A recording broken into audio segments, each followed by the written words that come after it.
Doctor mark Berkeley मसीह अगुवाई विश्वविद्यालय के संस्थापक हैं और परमेश्वर की आवाज को सुनने की उनकी अग्रिम शिक्षा के लिए प्रसिद्ध हैं। 1972 से उन्होंने 6 महाद्वीपों पे प्रभु की देह को पवित्र आत्मा के साथ घनिष्ठता से जीना सिखाया है। इस विषय का शीर्षक है परमेश्वर की आवाज को कैसे सुने। मार्क हमें सिखाते हैं कि बाइबिल के अनुसार दर्शन और लेख को मिलाकर किस प्रकार परमेश्वर की ओर से आने वाले स्वाभाविक विचारों को हम जान सकते हैं। इस विषय का लक्ष्य यह है कि प्रतिदिन आप परमेश्वर की ओर से सुनकर लिखें। ऐसा करने के द्वारा आप जीवित परमेश्वर से बात कर सकते हैं।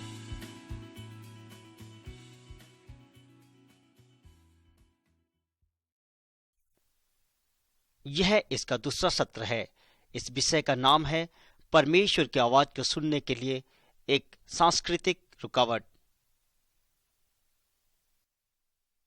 We want to welcome you back to session 2 of How to Hear God's Voice.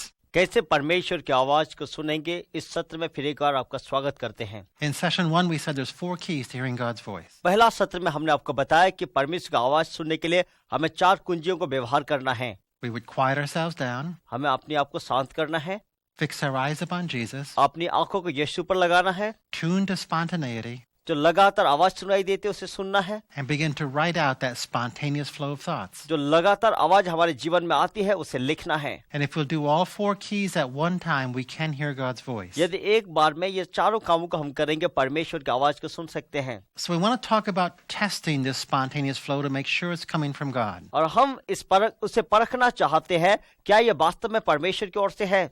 There's Satan who is trying to deceive us. शैतान हमें धोखा देना चाहता है। We now have the New Age movement. अभी हमारे पास नए युग की दुनिया है। And they do some things that are similar to what we're doing. और वो उसी प्रकार के काम करते हैं जैसा हम कर रहे हैं। But yet they're very different than what we're doing. लेकिन हम जो कर रहे हैं उससे वो बिल्कुल अलग है। So how are we different from the New Age movement? नए दुनिया की चलन से हम कैसे अलग हैं? Well, we have a different foundation. और क्योंकि हम अलग, हमारे बुनियादी अलग है। Our foundation will be Scripture. हमारा जो बुनियाद है वो परमेश्वर का वचन है। So whenever we get a dream or a vision from God or some journaling from God, और जब भी परमेश्वर की ओर से कुछ सपना, दर्शन या कुछ लेख हमें मिलता है, we're going to bring it back to the Bible. We're going to ask a question. हमें बाइबल में उसे लाएंगे और एक सवाल पूछेंगे। And the question is this compatible with the Word of God? और सवाल ये है, क्या ये परमेश्वर के वचन के साथ लागू होता है? I'm not going to ask, is it in the Word of God? मैं ये नहीं पूछ रहा हूँ कि क्या ये बाइबल के अंदर है। I'm going to ask, is it compatible with what's in the Word of God? क्या ये परमेश्वर के वचन के अनुसार है? Because I don't think I want to demand that everything I receive has to be in the Bible. क्योंकि इस बात को मैं नहीं सोचता कि जो कुछ मुझे मिले वो बाइबल के अंदर ही हो। Because Jesus said, I've got things to share with you, but you cannot bear them now. और यीशु ने कहा कि मैं तुम्हें बहुत कुछ सिखाना चाहता हूँ, लेकिन वो तुम समझ नहीं पाओगे। And so he said there's things that he knew that he did not tell the disciples because they couldn't handle it. और यीशु ने कहा कि वो ऐसे बातें जानता था, वो चेलों समझ नहीं पाते, इसीलिए वो चेलों को नहीं समझाया। So if we come to the point where we can handle it, then God's got more to tell us. यदि हम उस स्तर पे पहुंच जाएंगे कि हम उसे समझ सकते हैं, परमेश्वर हमें बताएगा। John said, if I was going to write everything Jesus did, all the books of the world wouldn't contain it. यूहन्ना ने कहा, अगर यीशु जो कुछ भी किया, मैं सारे बातों को लिखता तो दुनिया में भी नहीं समाता। So the Bible says that all of God's truth is not in the Bible. और बाइबल कहता है कि परमेश्वर के सारे सच्चाइयां बाइबल पे नहीं है। Everything in the Bible is true. Bible में जो कुछ है सारे सत्य है। But God knows things that are beyond what's in the Bible. और परमेश्वर ऐसे बातों को जानता है वो बाइबल से भी परे है। And so the only question I ask is this. और एक सवाल मैं अपने आप से पूछता हूँ, वो ये है, Is my journaling compatible with what's in here? मैंने जो लिखा है क्या वो परमेश्वर के वचन के अनुसार है? That's not the question that everybody else will ask. और ये सवाल कोई और नहीं पूछेगा। Some people will say that's actually got to be in here. और कुछ लोग कहेंगे आपको द्वितीय श्रेणी मिलता है इसमें। And I guess I'll argue back. और मैं सोचता हूँ कि मैं तर्क वितर्क करूंगा। And I'll say, well, do you believe in Sunday school? और मैं उन्हें कहूँ कि आप संडे स्कूल में विश्वास करते हैं? I mean, Sunday school's not in here. और संडे स्कूल यहाँ नहीं है।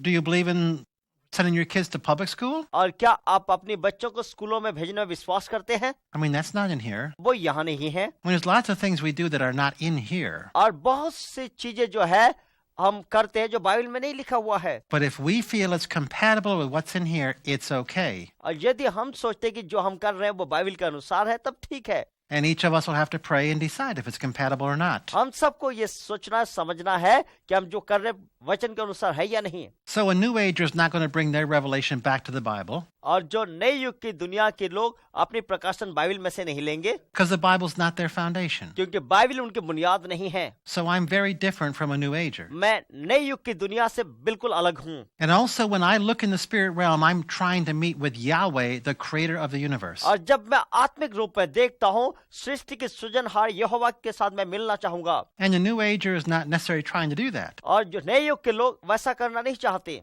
They're glad to meet with any spirit out there. और किसी भी आत्मा के साथ वो मिलने के लिए तैयार हैं। And so they're going to get hung up with demons a bunch of the time. और कई बार वो दुष्ट आत्मा के साथ मिले जुले रहते हैं। So our goal is different. हमारे लक्ष्य अलग है, And our process is different. हमारे तरीका अलग है। I'm going to ask the Holy Spirit to lead me and guide me in prayer. और मैं प्रार्थना करूंगा कि पवित्र आत्मा प्रार्थना में मुझे अगुवाई करे, मेरे मार्गदर्शन करे। And I'm going to pray in the name of Jesus. मैं यीशु के नाम से प्रार्थना करूंगा। And the New Ager is not going to do that. नया युग के लोग वैसा नहीं करेंगे। So those are just a few distinctions between what we do and what New Agers do. और जो नया युग के लोग करते हैं और हम करते हैं, उसमें थोड़ा बहुत ही फर्क है। So how about some safeguards to और help me? कुछ सुरक्षा के बारे में क्या ख्याल है?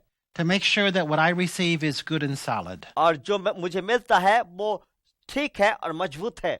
One safeguard that I recommend is that you're a born-again Christian. और एक बात मैं आपको सुझाव देना चाहूंगा कि आप नया जन्म पाए हुए व्यक्ति हो। And that doesn't mean to say that God doesn't speak to और non-Christians. इसका मतलब ये नहीं कि परमेश्वर गैर मसीहियों से बात नहीं करता। Because the Bible says God spoke to Nebuchadnezzar. और परमेश्वर का वचन बाइबल कहता है कि परमेश्वर नबूकदनेस्सर से बात किया। He spoke to Pharaoh, who was king of Egypt. वो फिरौन से बात किया जो मिस्र का राजा था। And Pharaoh was a non-believer. और फिरौन जो था वो अन्य विश्वासी था। And he gave him dreams of 7 skinny cows and 7 fat cows. और परमेश्वर ने उसे दर्शन दिया मोटे गांव का और पतले गांव का। So God does give revelation to non-Christians. और परमेश्वर अन्य जातियों का दर्शन देता है। But I would recommend that people be Christians. और मैं इस बात का सुझाव दूंगा कि लोग मसीह बने। And the second thing we recommend for a safeguard और दूसरे चीज मैं आपको सुझाव दूंगा सुरक्षा के लिए, is that you will accept the Bible as the inerrant Word of God. आप परमेश्वर का वचन को ऐसे ग्रहण करेंगे जैसे इसमें कोई भी गलती नहीं है। It's a standard against which we can test our revelation and our journaling. और ये वो स्तर है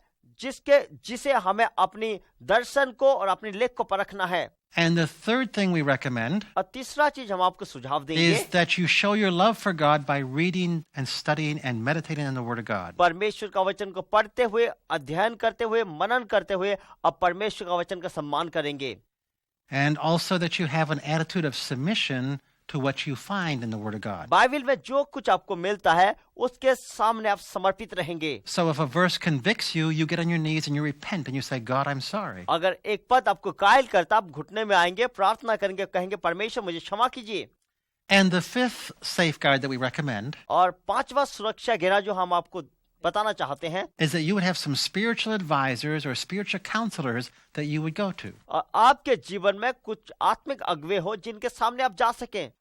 So let's talk about spiritual advisors for a few minutes. और आइए कुछ समय के लिए आत्मिक अगुवों के बारे में बात करें। A spiritual advisor is a shepherd or a pastor or a spiritual friend who you go to for input and advice. एक आत्मिक सलाहकार, पासवान या एक आत्मिक मित्र जो आपको सलाह देते हैं। There's a verse in Hebrews chapter 13 verse 17. इब्रानी उसका 13 का 17 में एक पद है। It says, obey your leaders अपने अगुवों की बात माने and submit to them because they're keeping watch over your soul. और उनके अधीन रहो क्योंकि वे उनके समान तुम्हारे प्राणों के लिए जागते रहते हैं। And let them do this with joy and not with grief, और वो खुशियों के साथ करें ना कि दुख के साथ, because that would be unprofitable for you.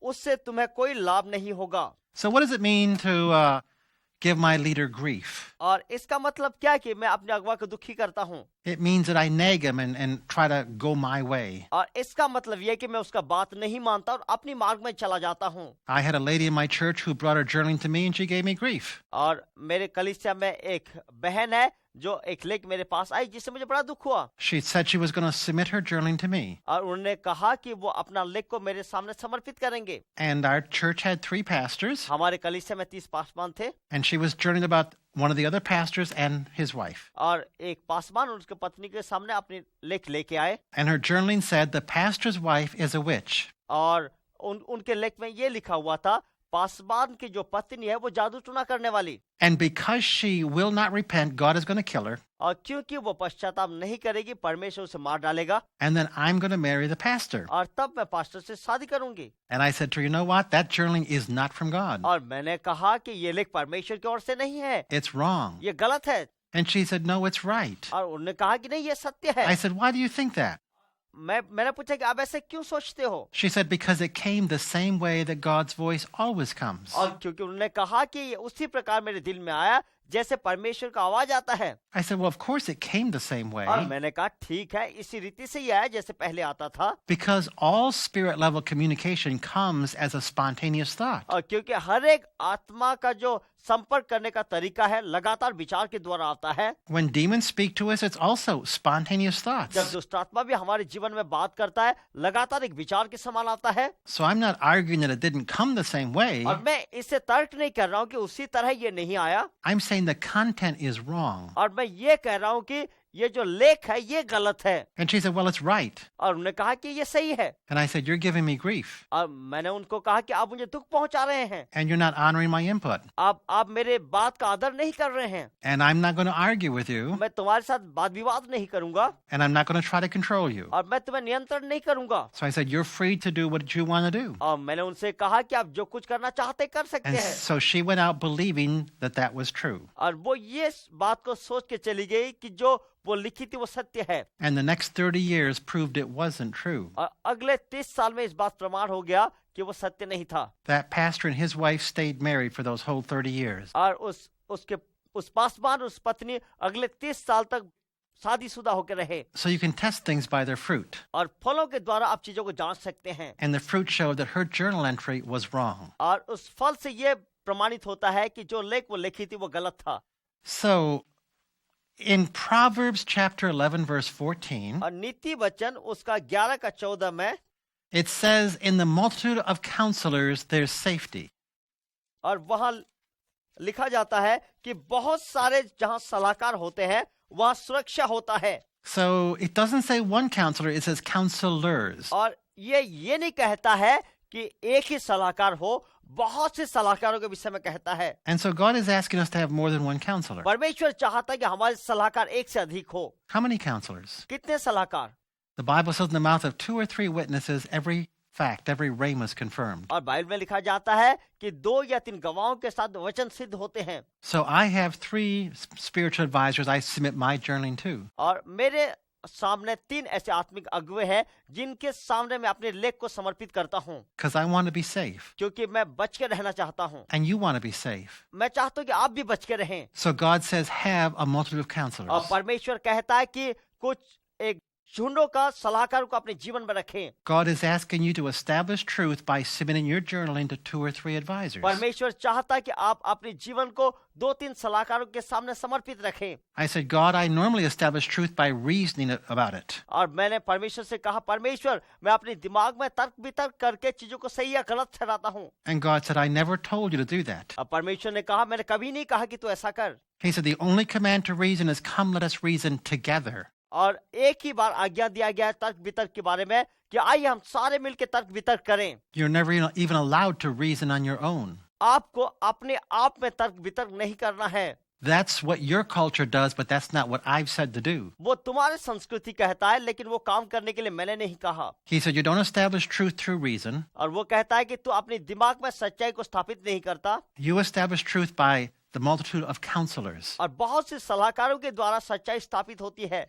So when I have a journal entry, I don't reason about it. और जब मैं कुछ लेख लिखता हूँ उसको लेके मैं सच्चाई नहीं ठहराता। I submit it to my 3 spiritual advisors. और मैं 3 आत्मिक अगुवों के सामने से समर्पित करता हूँ। And that's an important transition that each of us needs to make. हमारे हर एक के जीवन में एक बहुत ही महत्वपूर्ण बदलाव करना होगा। Because if you go with reason, you're going to talk yourself out of the things God wants to do in your life. यदि आप उसका तर्क या कारण जानना चाहेंगे, परमेश्वर के लक्ष्य को आप खो देंगे।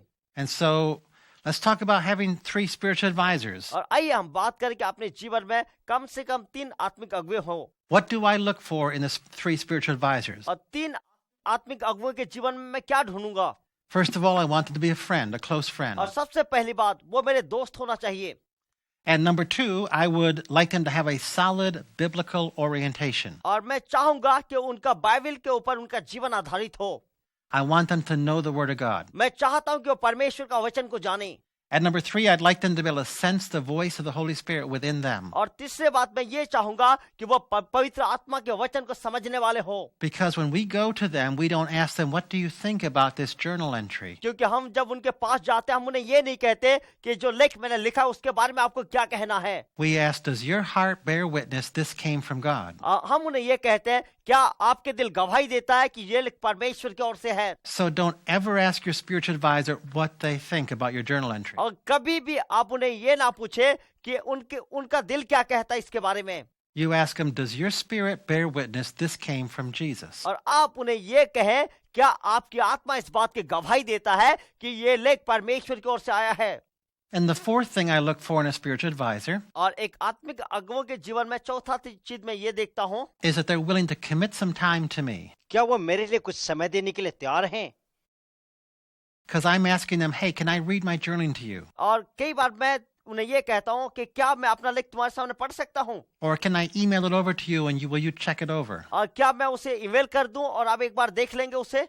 So I'm asking for a commitment of time back. मैं उनसे समय देने की समर्पण चाहूंगा। It's not a lot of time, but it's some time. अधिक समय नहीं परंतु थोड़ा सा समय। And number 5, I'm looking for a counselor who will themselves receive counsel. और मैं ऐसे सलाहकार को ढूंढता हूँ जो खुद सलाह लेता हो। I do not want to submit to somebody who doesn't submit to other people. और मैं ऐसे व्यक्ति के सामने समर्पित बनना कभी नहीं चाहूंगा जो दूसरों के सामने समर्पित नहीं है। And the final point, number 6, और अंतिम बात, छठी बात, I want to submit to somebody ahead of me in the area I'm asking them a question about. और मैं ऐसे व्यक्ति के सामने समर्पित रहूंगा जिस विषय के बारे में मैं बात कर रहा हूँ उनको उसकी जानकारी होना चाहिए। So if I'm journaling about theological issues, I'd like to submit that to a theologian. यदि मैं धर्म विज्ञान के बारे में मैं बात करना चाह रहा हूँ तो मैं एक धर्म विज्ञानी से बात करूंगा। If I'm journaling about how to have a better marriage, I'd like to submit that to somebody who has a great marriage. अगर मेरे वैवाहिक जीवन के बारे में किसी से बात करना चाहूंगा ऐसे व्यक्ति से मैं बात करूंगा जिसका वैवाहिक जीवन सही हो। And if I'm submitting about to health issues, I want to submit those to someone who knows and understands health. अगर मेरे स्वास्थ्य को लेकर मैं किसी से बात करना चाहूंगा, सलाह लेना चाहूंगा, मैं उससे सलाह लूंगा जिसको स्वास्थ्य को लेकर जानकारी हो। So I actually have more than one group of 3 people that I submit to. और मेरे पास जो है 3 से अधिक ऐसे लोग हैं जिनके सामने मैं समर्पित हूँ। I started with one group of 3, but now I've got several groups of 3. और अभी जो है मैं 3 लोगों का झुंड से मैंने शुरू किया था, अभी मेरे पास कई झुंड हैं। And I'm going to suggest that to you also. और आपको भी मैं वही सुझाव देना चाहूंगा। Start with one group of 3 people. और एक झुंड से जिसमें 3 लोग उससे शुरू करें। And let God expand it out to several groups of 3 होने दे people. कि परमेश्वर उससे बहुत झुंडों में बांट दे। So what journal entries do I submit to these 3 people? और इन 3 व्यक्ति के सामने कौन सा वो लेख मैं लेके जाता हूँ। I don't submit all of them to these people. मैं ये सारी चीज उनके सामने लेके नहीं जाता। If God says love your wife, I'm pretty sure that's God, so I don't submit that. अगर परमेश्वर मुझे कहता है तू अपनी पत्नी से प्रेम कर, मैं जानता हूँ कि वो परमेश्वर की ओर से है, मुझे अपनी पत्नी से प्रेम करना है। There are 3 categories of journal entries I'll submit to these 3 people. और 3 प्रकार के लेख है जो इन लोगों के सामने मैं लेके जाता हूँ। Number 1 is a major decision. और सबसे पहली बात, अगर कुछ गहरा निर्णय लेना हो, If in my journal God is asking me to make a major move, I'll submit that to 3 people. अगर परमेश्वर मुझे कह रहा है कि मुझे कहीं हट के जाना है तो उस बात को मैं मेरे सलाहकारों के सामने लेके जाऊंगा। I don't want to make a major mistake. और मैं एक बड़ा गलती करना नहीं चाहूंगा। Number 2, और दूसरी बात, all of my early journaling, I submitted that especially to my wife. और मेरे जो लेख है अधिकतर समय मैं अपनी पत्नी को देता हूँ। That first day of journaling, I went to my wife 4 or 5 times and shared my journaling with her. मेरे पहले दिन का लेख में 4 या 5 बार मैं अपनी पत्नी के पास गया और उनके हाथ में समर्पण किया। And she said it was God. और उन्हें कहा कि ये परमेश्वर है। And that raised my faith and I pressed on. और उससे मेरे विश्वास उभर गया और मैं आगे बढ़ता गया। So I'm going to ask you in your first few days of journaling, submit all of it to somebody over you. और मैं आपको उत्साहित करना चाहूंगा, यदि आप पहली बार इस काम को शुरू कर रहे हैं, अपने सारे लेख किसी व्यक्ति के हाथ में सौंप दें। And the third category of journaling, और लेख का जो तीसरा भाग है, it would be anything I'm unsure about. और ऐसे कोई भी चीज जिसके बारे में मुझे जानकारी नहीं है। So if you're sitting there journaling saying, I don't know if this is God or not, और अगर आप बैठ के कुछ लिख रहे हैं, आप कहते हैं मुझे नहीं मालूम ये परमेश्वर की ओर से है या नहीं, then submit that to 3 people over you. और आपके ऊपर जो 3 लोग हैं उनके हाथ में सौंप दे। And find out if it's God or if it's not और God. सोच ले कि पता करें कि ये परमेश्वर की ओर से है या नहीं, Because you and I cannot afford to be unsure. क्योंकि आप और मैं अनिश्चित होकर नहीं रह सकते। An unsure person gets nothing from God. अनिश्चित व्यक्ति परमेश्वर की ओर से कुछ भी नहीं पाएगा। James chapter 3 says a double-minded man gets nothing from God. याकूब उसका 3रा अध्याय कहता है कि दो मना लोग परमेश्वर से कुछ नहीं पाते हैं। All right, so what about authoritarian advisors? और जो अधिकारी है उनके सलाह लेना कैसा रहेगा? People who want to control our lives. वो लोग जो हमारे जीवन को नियंत्रण करना चाहते हैं। The Bible says that that's ungodly. Bible कहता है कि वो परमेश्वर की ओर से नहीं है। It says that we do not rule over people like the heathen do. और जैसे कि परमेश्वर हमारे जीवन के ऊपर राज नहीं किया, हम भी दूसरों के जीवन राज ना करें, But through love we serve one another. लेकिन प्रेम से हम एक दूसरे की सेवा करें। And so you and I are looking for 3 people who will serve us, not rule us. और हम ऐसे 3 लोगों को ढूंढेंगे जो हमारे सेवा करेंगे, ना कि हमारे ऊपर राज करेंगे। And once one of my spiritual advisors tried to become controlling. और मैंने एक बार पता किया कि मेरे जो एक बार आत्मिक अगुवा थे वो मेरे पर राज करने की कोशिश किए। And so basically I fired him and I went and replaced him with someone who would not do that. और मैं उनके पास जाके उन पर चिल्लाया और उनके बदले में किसी और को अपने आत्मिक सलाहकार बनाया। I don't think we should submit to controlling people. और मुझे नहीं लगता कि जो हमारे जीवन को नियंत्रण करना चाहते उनके सामने हमें समर्पित रहना है। So what do I mean when I say submit? और जब मैं कहता हूँ समर्पित, उसका मतलब क्या है? Does it mean if you say I've got to do it, I've got to do it whether I believe it's God or not? और क्या इसका मतलब ये है कि जो मैं कहना चाहता हूँ मैं करूंगा, चाहे परमेश्वर की इच्छा हो या ना वही? I don't believe that's what it means. अब मैं नहीं सोचता कि इसका मतलब ये है। Here's the definition of submission God gave to me. अब परमेश्वर जो समर्पण का परिभाषा मुझे दिया वो ये है। The 3 advisors I work with, we spent 3 weeks on this one sentence. और जो 3 सलाहकार जिनके साथ मैंने समय बिताया उन्होंने ये बात मुझे कहा। We said submission is an openness to the Spirit-led counsel and correction of several people. समर्पण का मतलब ये है कि आत्मिक सलाह और सुधार के लिए तैयार रहना। All right, so let's just look at that first. और आइए सबसे पहले उसको देखते हैं। All right, it's an openness to the Spirit-led counsel. और आत्मा की चाल चलाए जाने सलाह के सामने हमें खुला रहना है। I'm not asking these 3 people, what do you think? और मैं इन 3 लोगों को ये नहीं पूछ रहा हूँ कि आप इसके बारे में क्या सोचते हैं। I'm saying, what does your heart feel? और मैं ये कह रहा हूँ कि आपके दिल क्या कहता है। So that's priority number 1. और वो प्राथमिकता एक है। And the second point of this definition is it's several others. It's 2 or 3 people. और दूसरा बात यह है कि बहुत से लोग, कम से कम 2 या 3 हो। So we're not going to just one person. हम केवल एक व्यक्ति के पास नहीं जाएंगे। I'm asking you to go to 2 or 3 people. मैं आपको 2 या 3 व्यक्ति के पास जाने के लिए कहूंगा। Because the Bible says in the mouth of 2 or 3 witnesses, every fact is क्योंकि confirmed. बाइबल कहता है 2 या 3 की गवाही के द्वारा हर एक बात सिद्ध किए जाते हैं। And the final part of this sentence says this. और इसका अंतिम भाग ये कहता है, While keeping a sense of personal responsibility for our own discernment of God's voice within us. हमें व्यक्तिगत जिम्मेदारी लेना है परमेश्वर की आवाज को समझने के लिए। And here's what that means. और इसका मतलब ये है, After I've gone to you and asked you what God is saying, और जब मैं आपको जाके पूछा कि परमेश्वर क्या कहता है, I'm going to take that back to the Lord in prayer. और तब मैं प्रार्थना में उस बात को प्रभु के पास लेके जाऊंगा। And I'm going to say, God, show me the truth in what these people have said. और तब मैं कहूंगा परमेश्वर ये लोग जो कहते हैं उस सच्चाई को मेरे जीवन में प्रकट कर। And then I'm going to go with what God shows me. परमेश्वर जो मुझे दिखाएगा उसी के अनुसार मैं चलूंगा। I'm not going to say, God, show me why they're wrong and I'm right. और मैं ये नहीं कहूंगा परमेश्वर ये मुझे दिखा क्यों वो गलत है और क्यों मैं सही हूँ। Because that's an accuser's attitude. और क्योंकि वो दोष लगाने वालों का स्वभाव है। And that's Satan's attitude. और वो शैतान का स्वभाव है। I don't want to take that. और मैं उसे लेना नहीं चाहूंगा। So I'm going to take the Holy Spirit's attitude. और मैं पवित्र आत्मा का स्वभाव लूंगा। I'm going to come alongside. और मैं उसके बगल में आ जाऊंगा। So if my wife and I disagree, यदि मैं और मेरे पत्नी सहमति नहीं करते हैं, I'm going to go to the Lord and say, Lord, show me the truth in what she's saying. और मैं परमेश्वर के पास जाके कहता हूँ, परमेश्वर आप मुझे बताइए सच्चाई क्या है जो मेरी पत्नी कह रही है। So I'm going to ask you to establish 3 spiritual advisors in your life. और मैं चाहूंगा कि आपके जीवन में कम से कम 3 आत्मिक सलाहकार हो।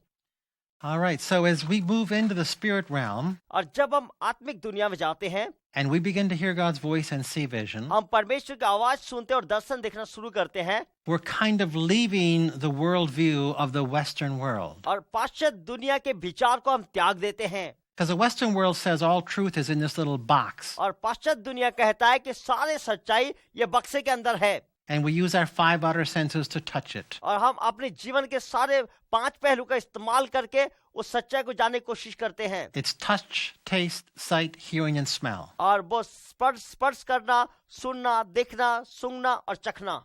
And we're going to use reason to analyze the whole thing. और हम इस सारे चीजों का कारण समझेंगे, And we're going to leave that worldview behind. और दुनिया की सोच और समझ को हम पीछे छोड़ देंगे, And we're going to say the world's much bigger than that. और हम कहेंगे कि ये चीज उस दुनिया से भी बड़ा है। In addition to the 5 outer senses, और हमारे शरीर के 5 पहलुओं को छोड़कर we have hearts and spirits. हमारे पास आत्मा है और हृदय है। And we have 5 senses in our heart and spirit. हमारे दिल के अंदर भी 5 तत्व है। We have eyes that can see vision. हमारे दिल में आंख है जो दर्शन देख सकता है। We have ears that can hear a rhema word from God. हमारे हृदय में कान है जो परमेश्वर का रेमा वचन सुन सकते हैं। We have a mind in our heart that can ponder and meditate. हमारे दिल के अंदर एक मन है जो सोच सकता है। We have an inner will that we can set. हमारे अंदर एक इच्छा है जो हम लगा सकते हैं। The Bible says that Paul purposed in his spirit to go to Jerusalem. और बाइबल कहता है कि पौलुस अपनी मन में सोचा कि यरूशलेम में जाए। And then we also have inner emotions in our spirit. हमारे अंदर भावनाएं भी है। The fruits of the spirit are love, joy, and peace. और क्योंकि आत्मा के फल जो है वो आनंद, खुशी और शांति है। Those are emotions from God in my spirit. मेरे भावना में परमेश्वर की ओर से वो वरदान है। So now I've got 5 senses in my spirit and 5 senses for the outer world. और अभी मेरे आत्मा के लिए 5 तत्व है और मेरे शरीर के लिए 5 तत्व है। In this course, we're going to talk about 2 senses of our spirit. और इस समय हम अपनी आत्मा के 2 तत्व के बारे में बात करना चाहेंगे। How to hear God's voice and see vision. और कैसे परमेश्वर की आवाज को सुनेंगे और दर्शन देखेंगे। So we're breaking out of the Western worldview. और हम पाश्चात्य दुनिया की जो बक्सा है उससे बाहर निकलने की कोशिश कर रहे हैं। Science has discovered some things which are helpful. और विज्ञान ऐसे कुछ चीजों को उभारता है जो हमारे लिए सहायक जनक है। They've discovered that when God built our brain, we have a right and a left hemisphere. और वो कहते हैं कि जब परमेश्वर इंसान को बनाया उसका बाएं तरफ का दिमाग होता है और दाहिने तरफ का दिमाग होता है। And the left brain does certain functions, the right brain does other functions. बाएं तरफ के दिमाग से कुछ काम होते हैं और दाहिनी तरफ के दिमाग से कुछ काम होते हैं। And the left brain does things like reason and logic. और जो बाएं तरफ का दिमाग जो है वो कारण ढूंढता है, तत्व ढूंढता है।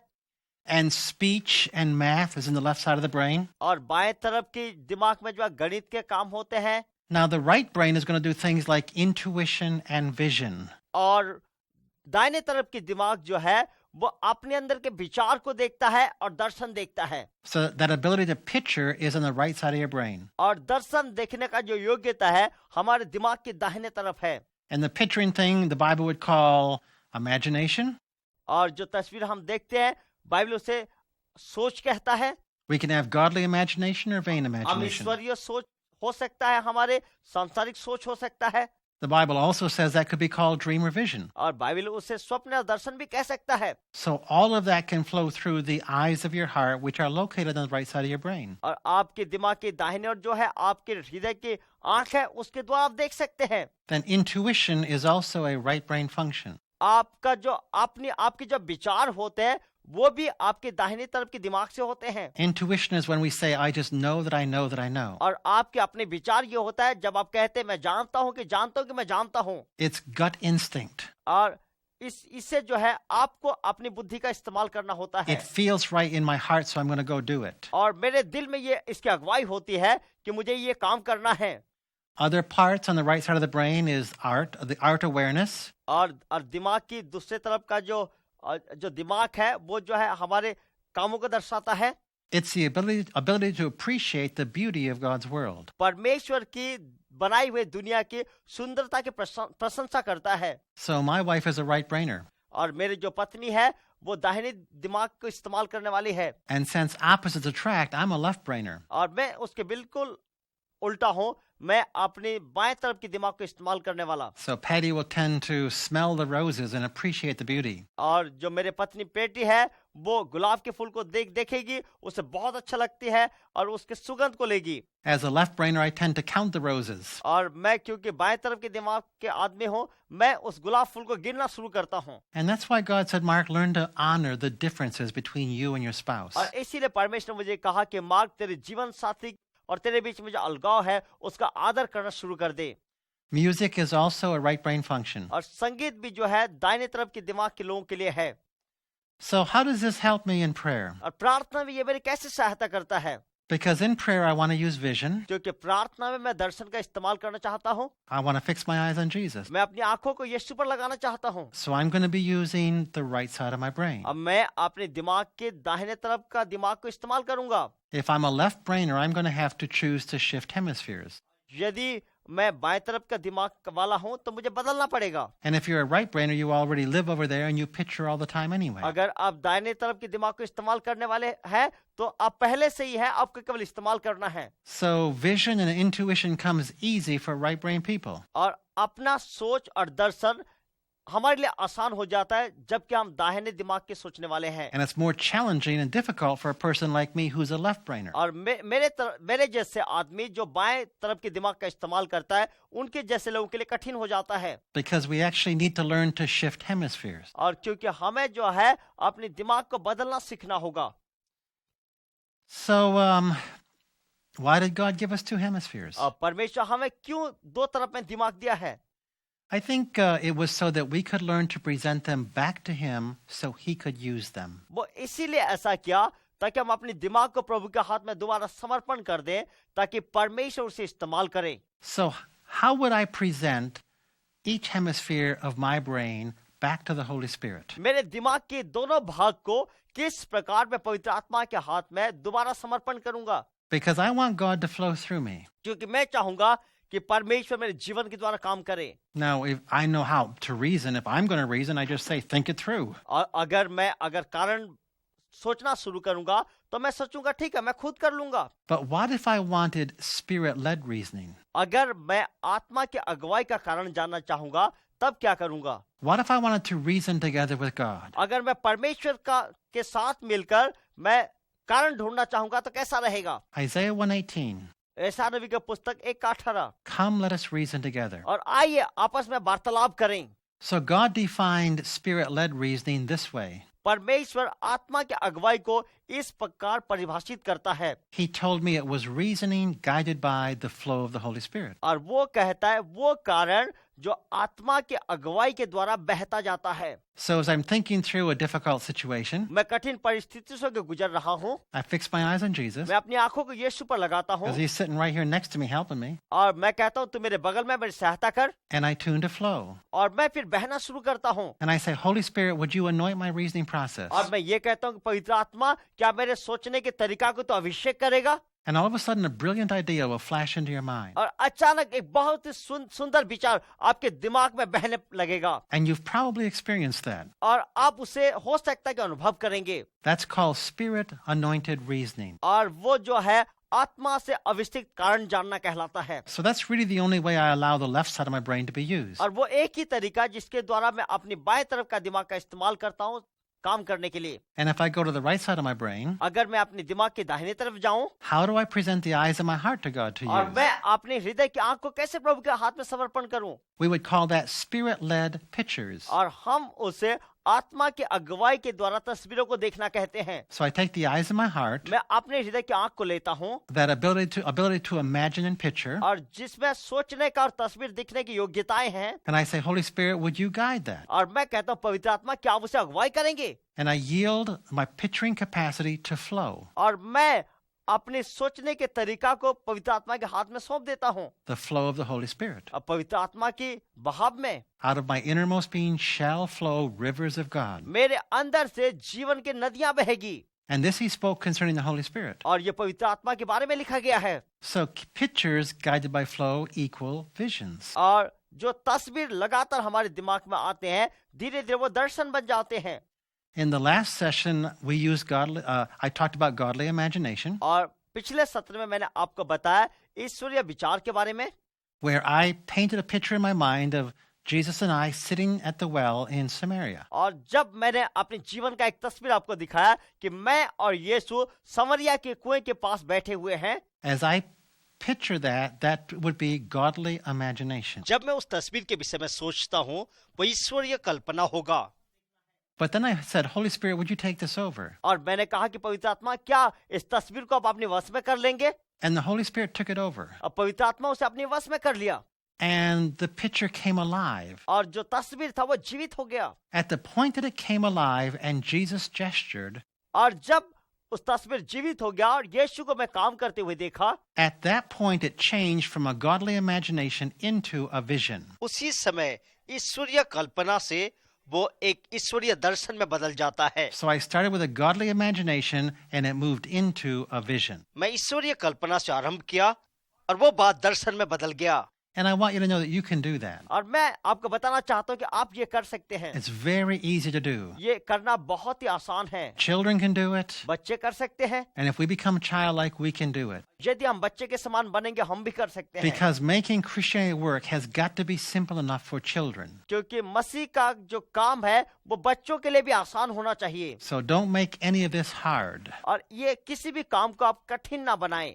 And the way to make it easy और इसको आसान बनाने का एक तरीका है is that when you're there with Jesus in the scene, और जब उस तस्वीर में आप यीशु के साथ हैं, picture yourself as an 8-year-old child आप अपने आप को एक 8 साल के बालक के समान सोचे and let him take you by the hand और यीशु आपका हाथ पकड़ ले and go for a walk. और एक चलने के लिए आप शुरू कर दें। Because as an 8-year-old child, all of your adult problems go away. और क्योंकि जब आप 8 साल के बच्चे होते हैं तब बड़ों के सारे समस्या उसके दिमाग में नहीं होती My need to reason and doubt, it's all gone. और सारे कारण संदेह सब कुछ खत्म हो चुका होता है And I'm coming in childlike faith. और मैं विश्वास में बच्चों के समान आता हूँ। So try that as you approach God in journal. और जैसे आप अपनी लेख में परमेश्वर के पास आते हैं कोशिश करके देखें।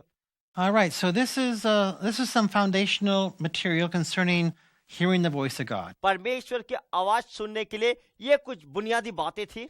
What we need you to do is ask God, who should be the spiritual advisors in my life? और आप परमेश्वर से पूछे, परमेश्वर मेरे जीवन के आत्मिक सलाहकार कौन होना चाहिए?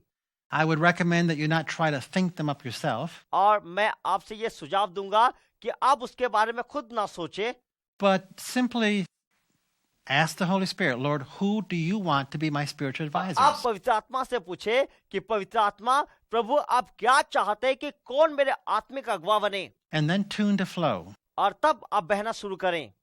And into your mind will pop some names. आपके दिमाग के अंदर कुछ बातें उभरना शुरू होगा They're going to come by flow. और वो एक धारा के समान बहेगा 2 or 3 people's names. और 2 या 3 व्यक्ति के नाम, And they may not have been people you were thinking of at all. और हो सकता है कि उनके नाम होंगे जिनके बारे में आप कभी सोचा भी नहीं। But it's the Holy Spirit giving you those names. ये पवित्र आत्मा आपको उस नाम दे रहा होगा Now, they should be people who meet those 6 criteria that we listed earlier. और उनके अंदर वो 6 योग्यताएं होना चाहिए जिसके बारे में पहले हमने बात किया है। They know the Bible, they know the Spirit, they know you, वो बाइबल जानते हैं, वो पवित्र आत्मा को जानते हैं, वो आपको जानते हैं and they're willing to give you some time. और वो आपको समय देने के लिए तैयार होना चाहिए।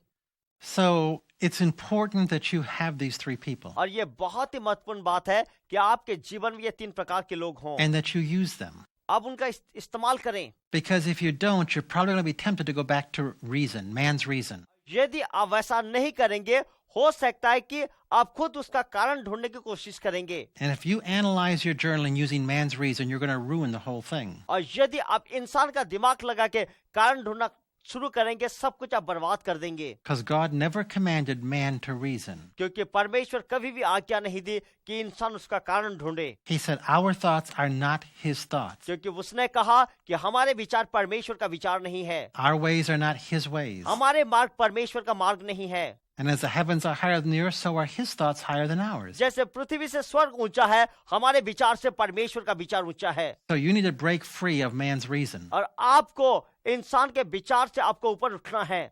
And if reason has been my security blanket, अगर कारण ढूंढना जो है मेरे सुरक्षा घेरा को तोड़ दिया है, if it's been the way that I test for truth, और अगर मैं सच्चाई के लिए तरस रहा हूँ, then I'm going to have to replace it with some other way to test for truth. और सच्चाई को परखने के लिए किसी और तरीका का मैं इस्तेमाल करूंगा। And that other way will be the 3 people I submit my journaling to. और दूसरा तरीका ये होगा कि वो 3 लोग जिनके सामने मैं अपने लेख को ले जाऊंगा। I've been journaling for 30 years. मैं 30 साल से ऐसे लेख लिख रहा हूँ। I still have 3 people I submit journaling to. और अभी भी मेरे जीवन में ऐसे 3 लोग हैं जिनके सामने मैं समर्पित करता हूँ। If it's a major decision or something new or something big, I submit it to those people. यदि कोई नया निर्णय है, कुछ बड़ा काम है, तो उनके सामने मैं समर्पित करता हूँ। If it's something I'm not sure about, I submit it to those people. यदि ऐसे कुछ बात है जिसके बारे में मैं निश्चित नहीं हूँ, मैं उनके सामने ले जाता हूँ। This is part of my new system for establishing truth. सच्चाई को स्थापना करने का ये मेरे नई तरीका है। I don't use rationalism anymore. I now use this for an approach. और मैं जो है, मैं अपने दिमाग में बात विचार करके चीजों को सुलझाने की कोशिश नहीं करता।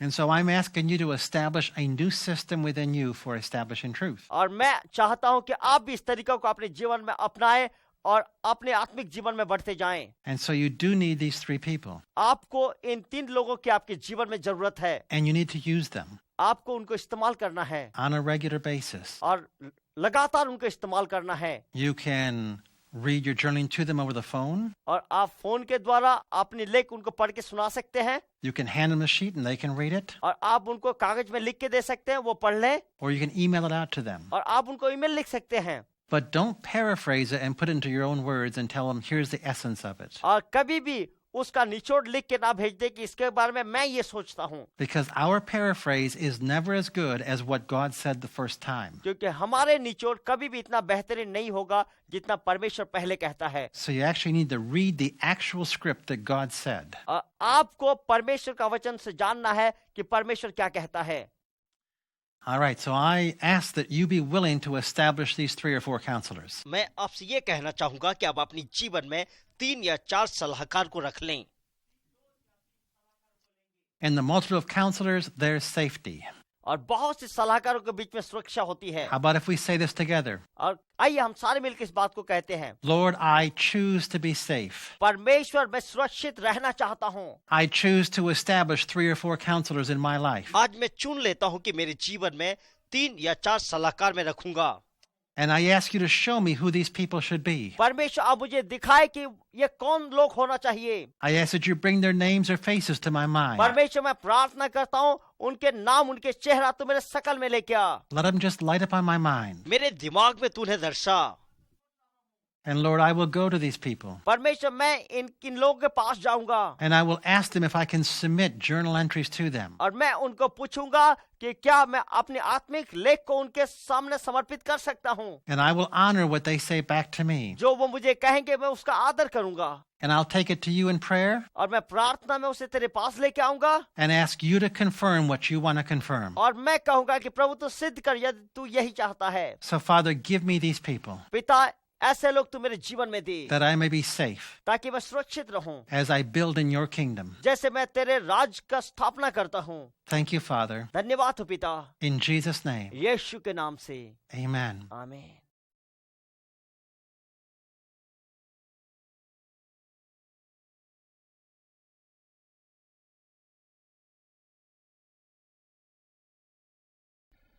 All right, we're very excited to have a couple more people sharing their journaling with us. और हम बहुत उत्साहित हैं आपके बीच में और कुछ लोगों को लाते हुए जो आपके बीच में उदाहरण को बांटेंगे कि परमेश्वर ने उनसे किस तरह से बात करी। We have Jay and Sunil here with us. हमारे बीच में जय और सुनील है। It's good to have you with us. हम बहुत आनंदित हैं आपको हमारे बीच में पाकर। Thank you, sir. And Jay, you asked the Lord who your spiritual advisor should be. Yeah. जय, आपने परमेश्वर से पूछा कि आपके आत्मिक सलाहकार कौन होने चाहिए। And the Lord gave you 2 names. और परमेश्वर ने आपको 2 नाम दिए। Yeah. So who did the Lord give you? परमेश्वर ने आपको कौन से 2 नाम दिए? I asked to the Lord this question, and God gave me 2 names. Like one of the pastor from Kerala. मैंने परमेश्वर से पूछा और परमेश्वर ने मुझे 2 नाम दिए। उनमें से एक पासवान है केरला के शहर से। His name is Jose. उनका नाम पासवान जोस है। He is a spiritual man. He has very different kinds of gifting from the Lord. उनको परमेश्वर की ओर से बहुत सारे वरदान मिले हुए हैं। परमेश्वर के अभिषिक्त जन है। Yeah, whenever I have some questions, whenever I have some problems, I used to share with him. जब भी मेरी जिंदगी में कोई सवाल होता था या कोई परेशानी होती थी मैं उनके साथ बांटता था And he used to pray over that problem, and he just received from the Lord and share. This is what God wants to share with you from this problem. और उस स्थिति के बारे में वो प्रार्थना करके परमेश्वर के वचन को जो परमेश्वर उनको देता था वो मुझे बताते थे और मुझे बताते थे कि परमेश्वर ये कहता है इस स्थिति के बारे में. Yeah, I consider him as a real spiritual friend, spiritual advisor to me for many years. और पिछले कई वर्षों से मैं उन्हें अपने जीवन का आत्मिक सलाहकार मानता हूँ और मेरे बहुत अच्छे आत्मिक मित्र हैं. Yeah, and another one is Brother Tim. और दूसरे जो व्यक्ति हैं वो भाई Tim. He's also very gifted and spiritual man. वो भी परमेश्वर के अभिषेक जन है और आत्मिक जन है. I used to share with him also the problems and the questions concerning my ministry and all the stuff. और मेरी सेवकाई और मेरे जीवन के रूप में जो भी परेशानी होती थी या कोई सलाह की जरूरत होती तो मैं उनसे बांटता था. Yeah, he used to pray over me and he advised a lot. He has good experience in his life. He shared that experience and advised me in a right manner. और उन्होंने परमेश्वर के सेवकाई में बहुत समय बिताया है और बहुत अच्छा उदाहरण उनका जीवन है. वो अपने जीवन के उदाहरणों के द्वारा मुझे समझाते थे और मेरे लिए प्रार्थना करते थे. I got real examples from his life and I am really blessed with his ministry, with sharing with him always. और जो वो मेरे साथ बांटते थे उसके द्वारा मैं बहुत आशीषित अपने आप को महसूस करता हूँ और उनके जीवन के द्वारा मैं बहुत आशीषित हूँ. All right, so the Lord has given you two close friends to be spiritual advisors for you. Yeah. तो परमेश्वर ने आपको दो आपके करीबी मित्र करीबी जन दिए हैं जो आपके आत्मिक सलाहकार के रूप में होंगे. And that's what we're looking to have happen in each person's life. और यही हम चाहते हैं कि हर व्यक्ति के जीवन में हो. So, Sunil, tell us the question you asked the Lord and what He said back. तो भाई सुनील आप बताइए कि परमेश्वर से आपने क्या सवाल पूछा और परमेश्वर ने आपको उसका क्या जवाब दिया. Wow, I really thank God that for last 1 week He's been speaking to me. मैं सच में बहुत परमेश्वर का धन्यवाद करता हूँ. मैं बहुत उत्साहित हूँ कि परमेश्वर पिछले 1 सप्ताह से मुझसे लगातार बात कर रहा है. It is really a new experience for me. ये मेरे लिए एक बहुत नया अनुभव है. You know, for last 15 years being Christian, पिछले 15 साल से मैं मसीही रहा हूँ. And I didn't know that God can speak to me directly. और मैं ये नहीं जानता था कि परमेश्वर सीधे रूप से मुझसे बात कर सकता है. And sometime I just turn up the pages of the Bible. और कुछ समय मैं बाइबल के पवित्र शास्त्र के पन्नों को पलटता था. And I will find, God will speak me nothing. और कभी कभार मेरे को लगता था कि परमेश्वर मुझसे कुछ बात ही नहीं कर रहा है. But now I know. पर अब मुझे पता है that was the time कि वो समय था. God wanted to speak to me directly. परमेश्वर मुझसे सीधे रूप से बात करना चाहता था. I really want to thank God. मैं परमेश्वर का धन्यवाद करता हूँ सच्चे दिल से. And Dr. Mark, I really want to thank you. Thank you for teaching also. मैं डॉक्टर मार्क आपका भी धन्यवाद करता हूँ हमें सिखाने के लिए. You're welcome. Yeah, I just want to read one of my journal. और मैं एक अपने लेख को आपके बीच में बांटना चाहूँगा. I asked God, who are my spiritual advisor? मैंने परमेश्वर से पूछा प्रभु मेरे आत्मिक सलाहकार कौन है. And why I need them in my life. और मुझे उनकी क्या जरूरत है. And I still myself. और मैंने अपने आप को शांत किया. And I saw a vision. और मैंने एक दर्शन को देखा. I saw myself as a very, very small child. और मैंने अपने आप को एक बहुत छोटे शिशु के रूप में देखा. And I saw myself, people are taking care of me. मैंने देखा कि मैं शिशु के रूप में हूँ और लोग मेरा ख्याल रख रहे हैं. And Jesus was just standing in front of me. यीशु मेरे सामने खड़ा था. And he is telling me. और वो मुझसे बात कर रहा था. See, you need help to grow up. उसने कहा कि प्रभु ने कहा कि तुम्हें बढ़ने के लिए मदद की जरूरत है. And that is why you need spiritual advisor. इसीलिए तुम्हें आत्मिक सलाहकार की जरूरत है. And then this is what Jesus started speaking to me. और फिर परमेश्वर ने मुझसे बात करने लगा. I am just reading that. और मैं उसको आपके सामने पढ़ना चाहूंगा. Dear child, you are not yet in heaven. प्रिय बच्चे मेरे शिशु तू अभी स्वर्ग में नहीं पहुंचा है. You are on earth. तू पृथ्वी पर है.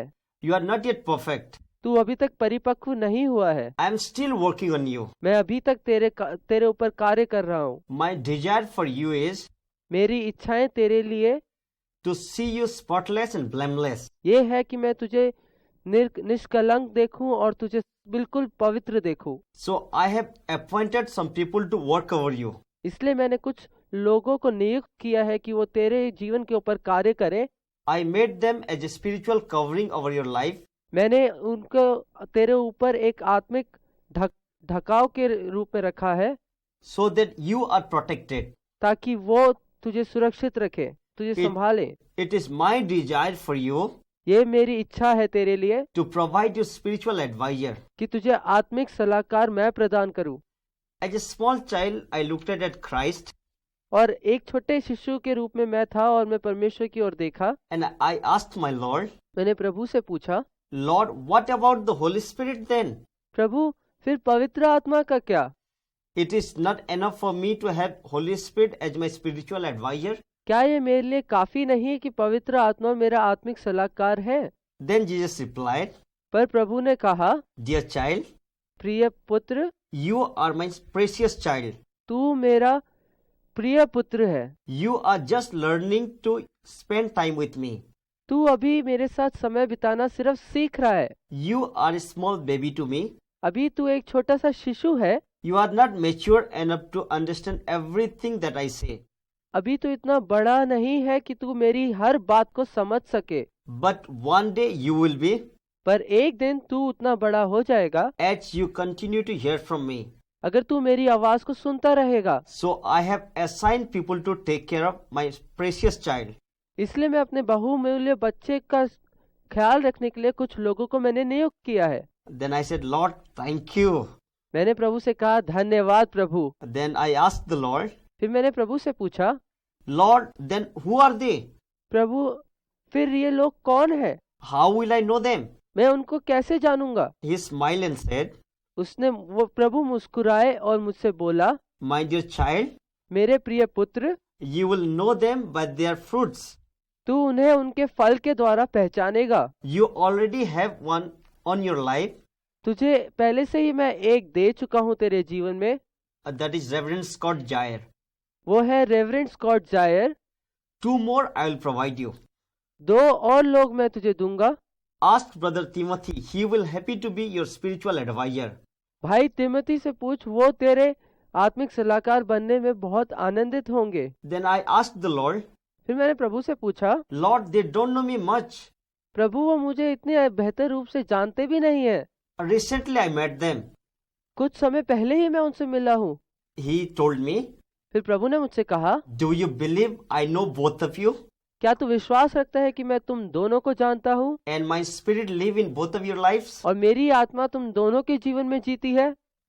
In obedience, if you submit yourself to Him, मेरी आज्ञाकारिता में अगर तू अपने जीवन को उसको अपने सलाहकार मान के समर्पित करेगा, He would love to lead you in the path of righteousness. वह तेरे को धार्मिकता के राह पर चलाने में मदद करने में बहुत आनंदित होंगे। I was very happy. मैं बहुत खुश था And I said, और मैंने प्रभु से कहा, Lord, as you wish. प्रभु जैसी तेरी इच्छा। I'll speak to Brother Tim. और मैंने कहा कि प्रभु तू भाई टिम से ही बात करना। Then God spoke to me. फिर प्रभु ने मुझसे कहा, Sunil, do you know Sunil क्या तू जानता है how wonderful it is to have spiritual advisor? यह कितना अद्भुत है कि तुम्हारे जीवन में एक आत्मिक सलाहकार हो। Freely you receive the impartation from their lives. उनके जीवन के अनुभवों से तुम्हें मुफ्त में बहुत सारी चीजें सीखने को मिलती है। As you respect and submit to their leadership. बस तुम्हें उनकी अगुवाई में अपने आप को समर्पित करना है और उनका आदर करना है। Because my anointing flows from top to bottom. क्योंकि मेरा अभिषेक सर से लेके पैर तक जाता है। As you submit yourself to receive lot of spiritual gift, जैसे तुम अपने आप को समर्पित करोगे कि तुम आत्मिक वरदानों को पाओ, I will bless you. मैं तुम्हें आशीषित करूंगा, I will anoint you. मैं तुम्हें अभिषेक करूंगा And I will impart lot of spiritual gift. और मैं अपने आत्मिक वरदानों को तुम्हारे जीवन में प्रदान करूंगा From your spiritual advisor. और तुम्हारे आत्मिक सलाहकारों के द्वारा। Sunil, Sunil, It is my desire ये मेरी इच्छा है for all my spiritual children मेरे सारे आत्मिक बच्चों के लिए to have spiritual advisor. कि उनके जीवन में आत्मिक सलाहकार हो, Be accountable before them, उनके सामने अपने चिट्ठे को रखे, and my blessing will follow you. और मेरी आशीष तुम्हारे साथ निरंतर बनी रहेगी। Your beloved Jesus. तुम्हारा प्रिय यीशु। Amen. Well, that's fantastic journaling. Thank you for sharing it with us. I am really excited. और ये बहुत अच्छा अद्भुत लेख है जो आपने हमारे बीच में बांटा। हम बहुत खुश हैं कि आपने हमारे बीच में बांटा। So the Lord showed you that you can receive an anointing from those who become your spiritual advisors. Yeah, that's what Lord told me. प्रभु ने आपको दिखाया कि आप उन लोगों को, जिन लोगों को आप अपने आत्मिक सलाहकार बनाते हैं, उनके जीवन से आपको अभिषेक प्रदान हो सकता है। हाँ, प्रभु ने मुझे यही दिखाया। And I want to say that to each one who is listening here by videotape. और मैं ये हर एक व्यक्ति से बांटना चाहूँगा जो इस फिल्म को देख रहे हैं। And I want you to take some time, a piece of paper right now, and just journal and say, Lord, who are my spiritual advisors supposed to be? और मैं चाहूँगा कि आप एक कागज के पन्ने को लेकर और एक कलम को लेकर आप लिखें और परमेश्वर से पूछें कि परमेश्वर तू क्या चाहता है कि कौन मेरे जीवन के आत्मिक सलाहकार बने। And why don't you picture Jesus just sitting there with you and just looking out over the friends and acquaintances that you have? और मैं चाहता हूँ कि आप अपनी आंखों को बंद कर लें और अपने आत्मिक आंखों से एक तस्वीर को बनाएं जिसमें आप देखें कि यीशु आपके सारे मित्रों और जानकारी लोगों के बीच में चल रहा है।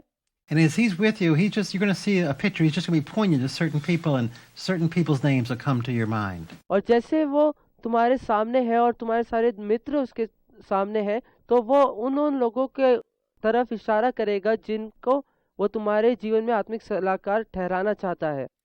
And so, Lord, we ask that you will give each person 2 or 3 spiritual advisors this week.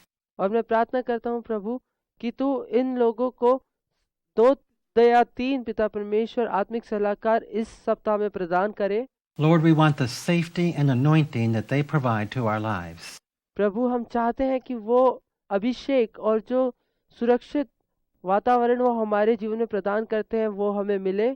And Lord, we thank you for gifting us with these 2 to 3 people. प्रभु हम तेरा धन्यवाद करते हैं कि तूने हमें इन 2-3 लोगों के द्वारा आशीषित किया है। In Jesus' name, यीशु मसीह के नाम में amen. Amen. How about if you just take 4 or 5 minutes, just stay still, and just seek the Lord concerning who your spiritual advisor should be. क्यों नहीं आप अपने आप को शांत करके 4-5 मिनट आप इस बारे में सोचें और परमेश्वर से पूछें कि परमेश्वर आपके जीवन में आत्मिक सलाहकार के रूप में किन लोगों को ठहराना चाहता है। And just jot down 2 or 3 names that God gives to you. और जो 2-3 नाम परमेश्वर आपको देता है उनको लिख ले। And then after 4 or 5 minutes, the group leader can just call you back together, and you can go on. और 4-5 मिनट के बाद जो ग्रुप का जो अगवा है वो सबको वापस बुला सकता है। God bless. परमेश्वर आपको आशीष दे। Amen. आमेन।